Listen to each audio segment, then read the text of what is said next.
El día de mi boda, mi cruel madrastra irrumpió en mi habitación con una exigencia absurda. El baño necesita limpieza, ordenó con su tono frío y autoritario. La miré incrédula. ¿Hablas en serio? Es el día de mi boda. ¿Y qué?, replicó con una sonrisa cruel. No estás por encima de las tareas solo porque llevas un vestido elegante. Limpia el baño ahora mismo. Por primera vez en años, no me dejé intimidar. No, dije con firmeza. No soy tu sirvienta y nunca más lo seré. A partir de hoy harás tu propio trabajo sucio. El color se fue de su rostro, pero sus ojos ardían de furia. ¿Cómo te atreves a hablarme así?, gritó. Antes de que pudiera reaccionar, agarró un palo de hockey de la esquina de la habitación, en un instante de rabia descontrolada, lo alzó y me golpeó en la cabeza. El dolor fue intenso. Caí al suelo mientras la sangre empezaba a correr. Entre lágrimas grité pidiendo ayuda, pero mi padre, que estaba de pie en la puerta, no hizo nada. Permaneció inmóvil, atrapado en su silencio, como siempre. Fue Mateo, mi prometido, quien irrumpió en la habitación al escuchar mis gritos. «Elena», exclamó al verme en el suelo. Se agachó a mi lado y me levantó en sus brazos con cuidado. «¿Qué pasó? ¿Quién te hizo esto?». Con el poco aliento que me quedaba logré susurrar: «Claudia». El rostro de Mateo se endureció con una ira que nunca antes había visto. «Te voy a llevar al hospital ahora mismo», dijo con voz firme, «y luego nos aseguraremos de que ella pague por esto». Mientras me sacaba de la casa, eché un último vistazo a Claudia. Estaba allí de pie, con el rostro pálido pero desafiante, como si todavía creyera que podía salirse con la suya. Pero lo que no sabía era que su reinado de terror estaba a punto de llegar a su fin. Mi nombre es Elena Torres, y esta es la historia de cómo me levanté por encima de la traición, el abuso y la manipulación para recuperar mi vida. Mateo me sacó de esa casa y, mientras lo hacía, una mezcla de emociones me invadió: dolor, rabia y un abrumador alivio. Durante años había soportado la crueldad de Claudia y la complicidad silenciosa de mi padre, pero ese día supe que algo finalmente cambiaría. En el hospital, los médicos atendieron rápidamente mis heridas. El golpe del palo de hockey había dejado un corte profundo en mi brazo, y los moretones comenzaban a formarse en mis costillas por la caída. Mientras yacía en la cama, una enfermera limpiaba cuidadosamente mis heridas, y Mateo no soltó mi mano ni por un instante. «Elena», dijo en voz baja, con una mezcla de suavidad y determinación, «necesito que me cuentes todo. No te guardes nada. Lo que ella hizo hoy es solo una parte de algo mucho más grande, ¿verdad?». Dudé. Un nudo se formó en mi garganta mientras miraba sus ojos llenos de preocupación. Durante años había enterrado mi dolor, convenciéndome de que era normal o que podía soportarlo. Pero ahora, con Mateo decidido a protegerme, supe que no podía seguir callando. «Ha sido así durante años», comencé con voz temblorosa. «Desde que se casó con mi padre, me trata como una sirvienta. Siempre me degrada, siempre encuentra formas de hacerme sentir pequeña. ¿Y mi padre?». Hice una pausa, tragando con fuerza. «Él nunca me defendió. Nunca». La mandíbula de Mateo se tensó, y vi la ira brillando en sus ojos. «Esto termina ahora», dijo con firmeza. «Te lo prometo, Elena. Ella pagará por esto. Los dos lo harán». Los días siguientes fueron un torbellino. Mateo, un abogado meticuloso y brillante, no perdió tiempo en reunir pruebas. Insistió en documentar todo: mis informes médicos, fotos de mis lesiones y declaraciones del personal del hospital que había presenciado mi estado. Aunque la idea de enfrentarme a Claudia y a mi padre me abrumaba, Mateo no permitió que diera marcha atrás. «Ya has pasado por suficiente», me dijo con calma. «Esto no es solo para castigarlos, es para que recuperes el control de tu vida. Mereces justicia, Elena». Sus palabras tocaron algo profundo en mí. Había pasado demasiado tiempo viviendo con miedo, demasiado tiempo permitiendo que Claudia dictara mi vida. Era hora de defenderme. Con la guía de Mateo, presentamos cargos contra Claudia por agresión y contra mi padre por negligencia. El proceso fue agotador, pero Mateo estuvo conmigo en cada paso del camino. Déjame encargarme de la parte legal, me aseguró. Todo lo que tienes que hacer es decir tu verdad. La primera vez que entramos a la comisaría para presentar la denuncia, una ola de ansiedad me invadió. La voz de Claudia resonaba en mi mente, burlándose, diciéndome que era débil. Pero al mirar a Mateo, de pie a mi lado con una mano en mi hombro, encontré el coraje para hablar. Los oficiales escucharon con atención mientras contaba lo sucedido el día de mi boda y los años de abuso que me habían llevado hasta allí. Esto no es solo un incidente, dije con voz firme. Es toda una vida de crueldad y negligencia. Los oficiales tomaron mi declaración en serio y, en cuestión de días, tanto Claudia como mi padre recibieron notificaciones legales. Como era de esperarse, Claudia intentó negarlo todo. Con su habitual red de mentiras, se presentó como la víctima y a mí como una hijastra ingrata. Que ella está mintiendo, gritó durante una de las audiencias. Solo quiere arruinarme porque está celosa de mí. Pero sus mentiras se desmoronaron ante la montaña de pruebas que Mateo había reunido. Incluso rastreó a antiguos empleados domésticos que testificaron sobre la manera en que Claudia me había tratado durante años. A medida que avanzaba el caso, mi padre permanecía en un inquietante silencio. No podía discernir si estaba avergonzado o si aún creía en las mentiras de Claudia. De cualquier forma, su falta de apoyo dolía más de lo que quería admitir. ¿Crees que alguna vez asumirá la responsabilidad?, le pregunté a Mateo una noche mientras revisábamos los documentos del caso. Mateo suspiró, pensativo. No lo sé, Elena. Pero esto no se trata de él, se trata de ti. Concéntrate en eso.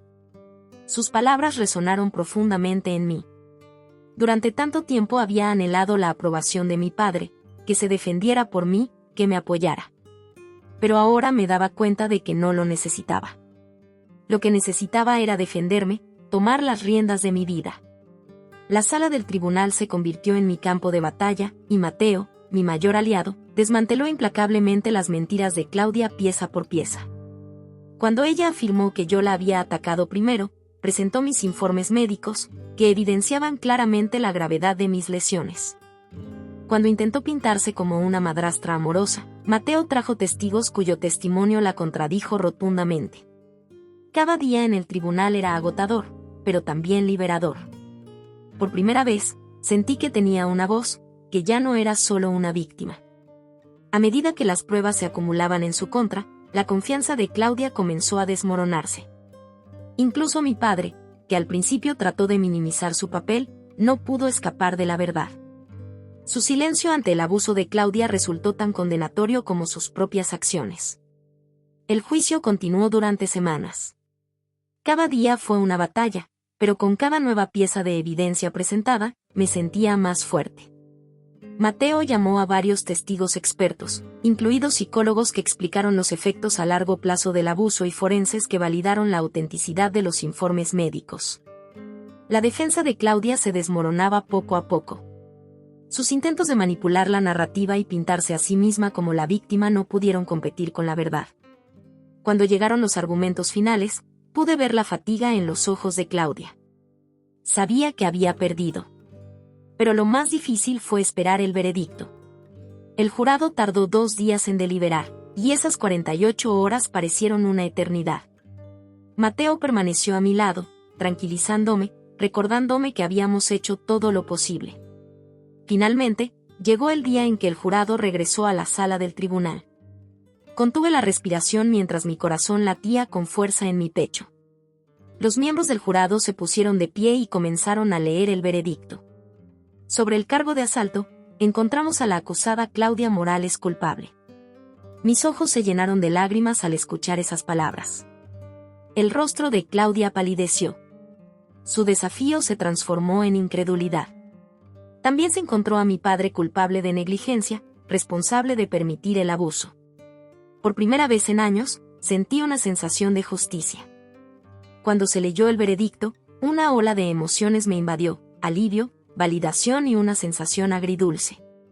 Después de tantos años de sufrimiento y silencio, finalmente me había defendido, y la verdad había prevalecido. Claudia fue sacada de la sala del tribunal esposada, su rostro pálido y su arrogancia completamente desvanecida. Mi padre, en cambio, se desplomó en su asiento. Su seguridad habitual fue reemplazada por vergüenza y arrepentimiento. La sentencia llegó unas semanas después. Claudia fue condenada a prisión por el asalto, mientras que mi padre enfrentó severas sanciones financieras y se le ordenó asistir a terapia por permitir el abuso. Verlos enfrentar las consecuencias de sus actos fue catártico, pero no borró las cicatrices que habían dejado en mí. Sin embargo, marcó el final de un capítulo oscuro y el inicio de algo nuevo. El caso fue ampliamente cubierto por los medios, convirtiéndose en noticia de primera plana. Aunque no buscaba atención, sabía que era importante mostrar al mundo cómo la justicia podía prevalecer. Incluso recibí mensajes de personas desconocidas que habían pasado por experiencias similares, agradeciéndome por compartir mi historia. Un día, un periodista me preguntó cómo me sentía ahora que todo había terminado. Pensé por un momento antes de responder. No se trata de cómo me siento. Se trata de mostrarle a otros que no tienen que permanecer en silencio. El abuso prospera en el silencio, y hablar es el primer paso para ponerle fin. Sin embargo, la historia no terminó con el veredicto. Durante la investigación, se descubrió que Claudia había estado canalizando secretamente el dinero de mi padre a cuentas en el extranjero durante años, drenando sus activos y dejándolo prácticamente en bancarrota. Cuando esto salió a la luz, mi padre parecía aturdido. Había pasado años apoyando ciegamente a Claudia, ignorando el abuso y permitiéndole controlar sus finanzas. Ahora se encontraba sin nada. Desearía poder decir que sentí simpatía por él, pero no fue así. Su silencio me había costado demasiado, y ahora le había costado todo. Esperaba que esto fuera una llamada de atención para él, una oportunidad para reflexionar sobre sus decisiones, tal como lo había sido para mí. La vida empezó a avanzar. Mateo y yo finalmente tuvimos la boda que habíamos pospuesto. Fue una ceremonia pequeña e íntima, nada como el gran evento que habíamos planeado originalmente, pero fue perfecta. Mientras caminaba por el pasillo, sentí una paz que no había experimentado en años. Mateo me miró con tanto amor y orgullo que me hicieron saltar las lágrimas. «Eres la persona más fuerte que conozco», susurró mientras intercambiábamos votos. «Estoy tan orgulloso de ti». Con Mateo a mi lado, comencé a reconstruir mi vida. Nos mudamos a un apartamento acogedor en la ciudad, lejos de la casa que había sido la fuente de tanto dolor. Continué con mi trabajo como ingeniera de software, pero también encontré un nuevo propósito. Inspirada en mi experiencia, comencé a trabajar como voluntaria en una organización local que ayudaba a sobrevivientes de abuso. Compartía mi historia con otros, escuchaba las suyas y ayudaba a brindar recursos a quienes los necesitaban. Un día, durante una reunión de un grupo de apoyo, una mujer joven se me acercó. «Leí sobre tu caso en las noticias», me dijo con timidez. Me dio el coraje para dejar mi relación abusiva. «Gracias». Sus palabras se quedaron conmigo, recordándome que incluso en los momentos más oscuros, existe la posibilidad de inspirar un cambio y convertir el dolor en algo significativo. En cuanto a Claudia, supe que tuvo dificultades para adaptarse a la vida en prisión. La mujer que antes había gobernado nuestra casa con mano de hierro ahora estaba impotente, enfrentando las consecuencias de sus acciones. Mi padre, por su parte, intentó comunicarse conmigo una vez, enviándome una carta pidiendo perdón. No pude animarme a responder. Tal vez el perdón llegue algún día, pero no aún. Mientras reflexiono sobre todo lo que ha sucedido, me doy cuenta de lo lejos que he llegado. Ya no soy la chica sumisa y asustada que vivía con miedo de su madrastra. Ahora soy más fuerte, más confiada y más decidida que nunca a vivir una vida libre de las sombras del pasado. Mateo a menudo me dice lo orgulloso que está de mí, pero la verdad es que también estoy orgullosa de mí misma. Defendí lo que era correcto y recuperé mi vida. Mi historia no se trata solo de traición y venganza, sino de resiliencia, justicia y el poder de hablar. Lo que he aprendido es que somos más fuertes de lo que pensamos y que, no importa cuán oscuras parezcan las cosas, siempre hay una forma de encontrar la luz. Han pasado 5 años desde aquel día en el tribunal, cuando finalmente sentí que recuperaba mi vida. Mirando hacia atrás, no puedo evitar sentir una mezcla de asombro y gratitud por lo lejos que he llegado. Lo que una vez fue una existencia llena de miedo y sumisión se transformó en una vida de libertad, empoderamiento y propósito. Mateo y yo construimos juntos un hogar lleno de amor y respeto mutuo. Nuestra relación es un refugio, un contraste total con los días oscuros que viví bajo el techo de mi madrastra y mi padre. Decidimos no dejar que el pasado definiera nuestro futuro, pero nunca olvidamos las lecciones que nos dejó. Mateo sigue siendo mi mayor apoyo, no solo como esposo, sino también como un compañero que nunca dejó de creer en mí. En mi carrera, avancé más de lo que alguna vez imaginé. La confianza que gané al defenderme me permitió asumir proyectos importantes, liderar equipos y desafiarme constantemente. Sin embargo, mi mayor satisfacción viene de mi labor como voluntaria en una organización para sobrevivientes de abuso. Ayudar a otros a encontrar su voz y a sanar es algo que me da un profundo sentido de propósito. Cada historia que escucho, cada paso que alguien da hacia la libertad, me recuerda que mi lucha no fue en vano.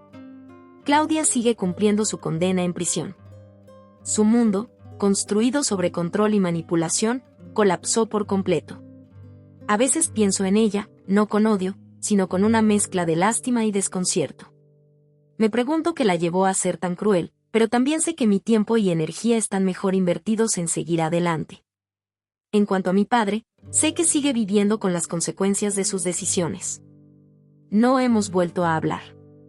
Aunque me duele aceptar que probablemente nunca tendré la relación que siempre quise con él, he encontrado paz al dejar de buscar su aprobación. El perdón es un camino complicado, y aunque estoy trabajando en ello, lo hago a mi propio ritmo. La mayor lección que he aprendido en estos años es que el poder de nuestra historia está en compartirla. Cada vez que alguien me dice que mi experiencia los inspiró a hablar o a buscar ayuda, siento que encontré un propósito más grande. No somos definidos por lo que nos hicieron, sino por cómo elegimos levantarnos después.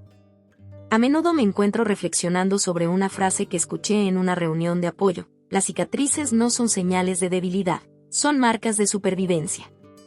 Las llevo con orgullo porque me recuerdan que fui más fuerte de lo que creí, y que incluso en los momentos más oscuros, fui capaz de encontrar la luz. Hoy, cuando veo mi vida, veo esperanza, resiliencia y amor. Y aunque el camino fue doloroso, cada paso me llevó a donde estoy ahora. Mi nombre es Elena Torres, y esta no es solo mi historia, es un testimonio de que siempre podemos encontrar la fuerza para cambiar nuestro destino.